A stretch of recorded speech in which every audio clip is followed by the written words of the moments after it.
28 November বৃহস্পতিবার বাংলাদেশের বাণিজ্য মন্ত্রণালয়ের অতিরিক্ত সচিব মোহাম্মদ আব্দুর রহিম খান সিডনির মিন্টোস্থ অস্ট্রেলিয়া বাংলাদেশ বিজনেস ফোরামের কার্যালয় পরিদর্শন করেন।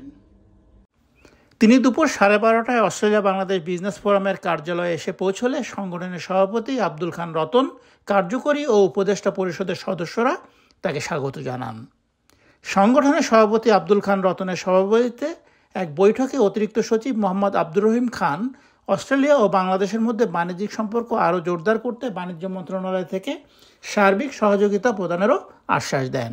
আব্দুল খান রতন আগামী 2025-এর 2 ও 3 অক্টোবর সিডনিতে 2 দিনব্যাপী সিঙ্গেল কান্ট্রি ফেয়ারের প্রস্তুতি ও উদ্বোধন সহ অস্ট্রেলিয়া ও বাংলাদেশের মধ্যকার দ্বিপাক্ষিক বাণিজ্য প্রসারের সম্ভাবনা ও সাফল্যের বিষয়ে সচিবকে বিস্তারিত অবহিত করেন। সচিব দুই দেশের মধ্যে বাণিজ্যিক সম্পর্ক আরও জোরদার করতে বাংলাদেশের হাইকমিশনার ক্যানবেরা ও ABBF-এর সাথে যৌথভাবে কাজ করবে বলে দৃঢ় আশাবাদ ব্যক্ত করেন। Naim Abdullah, independent television, Sydney, Australia.